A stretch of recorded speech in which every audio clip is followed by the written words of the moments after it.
नमस्कार मंडळी, आपलं स्वागत करतो. येत्या 31 जानेवारीपर्यंत महाराष्ट्रातील स्थानिक स्वराज्य संस्थेच्या निवडणुका घ्याव्यात असे आदेशच आता न्यायालयाने दिलेले आहे. त्यामुळे कोणत्याही परिस्थितीमध्ये येत्या 31 जानेवारीपर्यंत 2026 पर्यंत महापालिकेच्या स्थानिक स्वराज्य संस्थेच्या जिल्हा परिषद पंचायत समितीमध्ये सर्व निवडणुका ह्या सरकारला घेणे जवळपास बंधनकारकच असणार आहे आणि त्यानुसार या निवडणुका होणारही आहेत. आता या निवडणुकीमध्ये कोण बाजी मारणार यासाठी सर्वच पक्षांची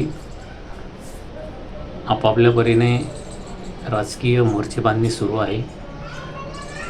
आता महायुती आणि महाविकास आघाडी ह्या एकत्र लढणार आहेत की पुन्हा या पक्षामध्ये हे सोहळ अवलंबलं जातं, सोहळावर लढवलं जातं हे येणाऱ्या काळात आपल्याला दिसेलच.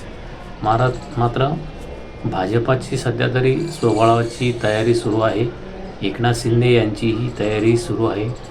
मात्र अजित पवार यांची तयारी सुरू असतानाच त्यांनीही सावध पवित्रा घेत या निवडणुकीमध्ये भाजपसोबत राहायचं, की स्वतंत्र लढायचं यासाठी त्यांनी संथगतीने काम सुरू केलेलं आहे. त्यांचेही दौरे सुरू आहेत, संपर्क कार्यालयाचे उद्घाटने सुरू आहेत. मात्र भाजपाने नुकताच मुंबई येथे एक विजय संकल्प मेळावा घेतला आणि या मेळाव्यामध्ये मुख्यमंत्री आणि भाजपाचे नेते देवेंद्र फडणवीस यांनी महापालिकेमध्ये भाजपाची सत्ता येणार असं जाहीर केलं आणि त्यानंतर ते पुढे महायुतीची सत्ता येणार असं म्हणाले. त्यामुळे एकंदरीत त्यांची सोहळाची तयारी आहेच. मात्र कमी जागेत जर शिंदे आणि अजित पवार ॲडजस्ट झाले तर त्यांची कमी जागा देऊन भाजप बोलवण करू शकतं आणि एक हाती सत्ता महाराष्ट्राप्रमाणेच मुंबई महापालिकेतही घेऊ शकतं. उद्धव ठाकरे सेना त्यांना कोणत्याही परिस्थितीमध्ये मुंबई महापालिकेत नको आहे, त्यासाठी भाजपाची मोर्चेबांधणी सुरू आहे. दुसरीकडे उद्धव ठाकरे यांची सध्या गोची झालेली आहे. महाविकास आघाडीमध्ये राहायचं की राज ठाकरे यांना सोबत घेऊन लढायचं. काही लोक म्हणतात उद्धव ठाकरे यांची ही राजकीय आत्महत्या असेल, ते सोहळावर लढले किंवा राज ठाकरे यांच्यासोबत लढले. तर काही लोक असंही म्हणतात की राज ठाकरे यांची ही राजकीय आत्महत्या असेल, ते उद्धव ठाकरेसोबत लढत आहेत. अशा अनेक उलटसुलट चर्चा सध्या राजकीय वर्तुळामध्ये सुरू आहे. मात्र भाजपाने जो नारा दिला आहे की महाराष्ट्रामध्ये आणि देशामध्ये मोदी ब्रँड चालणार आहे, हा जागतिक ब्रँड झालेला आहे. तसं आपल्या भाषणात देवेंद्र फडणवीस म्हणालेही की ठाकरेपेक्षाही आमचा मोदी ब्रँड हा जागतिक ब्रँड झालेला आहे आणि ठाकरे विक्रे ब्रँड काही नाही, तो शिवसेना प्रमुख बाळासाहेब ठाकरे हाच एकमेव ब्रँड आहे. त्यानंतर उद्धव ठाकरे, राज ठाकरे हे ब्रँड होऊ शकत नाही असं त्यांनी आपल्या भाषणात सांगितलं. मात्र येणाऱ्या निवडणुकीमध्ये, महापालिकेच्या निवडणुकीमध्ये उद्धव ठाकरे, राज ठाकरे एकत्र येऊन भाजपाला तथा महायुती सरकारला धोबीपछाड करतायत का हे येणाऱ्या काळात आपल्याला दिसेलच. मराठी मुद्द्यावर उद्धव आणि राज ठाकरे हे गेल्या काही दिवसापासून एकत्र आलेले आहेत. येणाऱ्या दसरा मेळाव्यामध्ये त्यांची राजकीय वाटचाल एकत्र होणार आहे किंवा नाही हे येणाऱ्या काळात आपल्याला दिसूनच येईल. मात्र राज ठाकरे आणि उद्धव ठाकरे एकत्र आल्यास येणाऱ्या महापालिका ते दोघे एकत्र येऊन जिंकू शकतात का या संदर्भात सध्या तरी काही सांगता येत नसले तरी भाजपाने मात्र ठाकरे सेना या मुंबई महापालिकेतून संपवण्यासाठी एक विडाच उचलला असं आपल्याला म्हणता येईल आणि राज ठाकरे आणि उद्धव ठाकरे हे महाविकास आघाडीसोबत लढले तर ते भाजपाला पाणी पाजू शकतात असंही वातावरण निर्माण होऊ शकतं.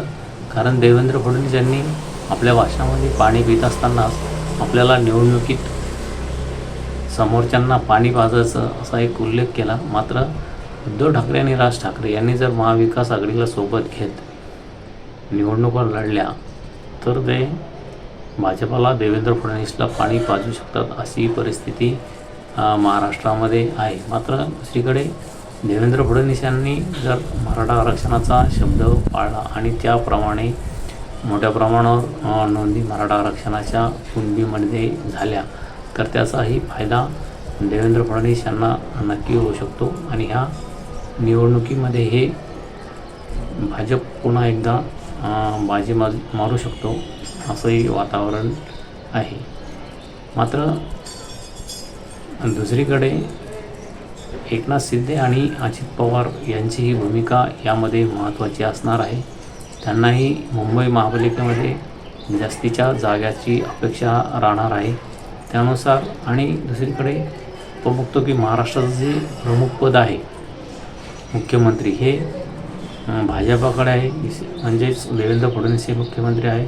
त्यामुळे एकनाथ शिंदे ही मुंबई महापालिकेमध्ये महापौर पदावर शिंदे सेनेला देण्यात यावा अशी मागणी करू शकतात. त्यामुळे शिंदे सेनेला महापौर देता येऊ नये यासाठी भाजपही प्रयत्न करणार आहे.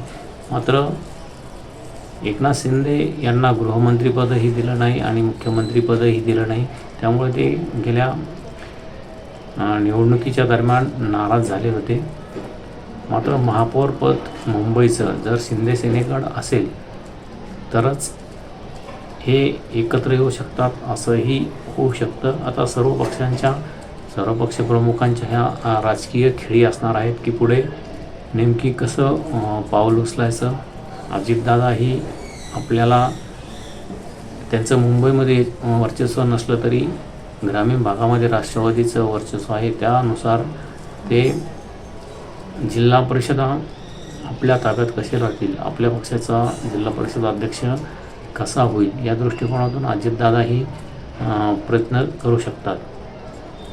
त्यामुळे महायुती आणि महाविकास आघाडी अशी सरळ लढत झाल्यास या येणाऱ्या स्थानिक स्वराज्य संस्थेच्या निवडणुकीमध्ये कोण बाजी मारेल या संदर्भात आपली प्रतिक्रिया नक्की कळवा.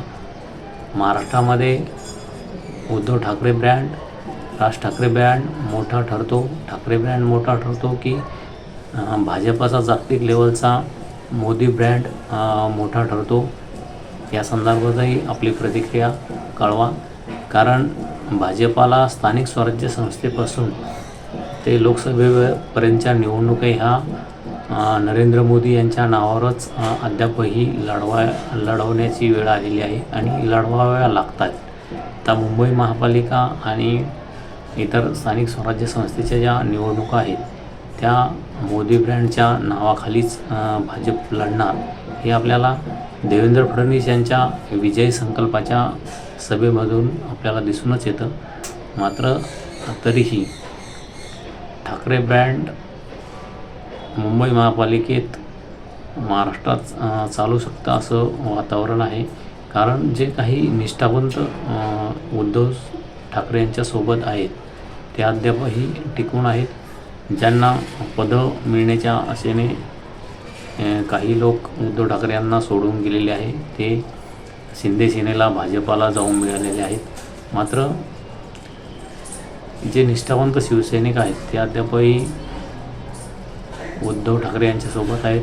मनसेचाही उद्धव ठाकरे यांना विजयी करू शकतो असा त्यांच्याकडे मतदार आहेत आणि ते आपल्या पदरामध्ये विजय पाडू शकतात. आणि त्यांच्यासोबत जर काँग्रेस राष्ट्रवादी असेल तर त्याचाही दलित आणि मुस्लिम वोटिंग मतदान मिळवण्यासाठी त्यांना फायदा होऊ शकतो असं चित्र स्थानिक स्वराज्य संस्थेच्या निवडणुकीमध्ये आहे.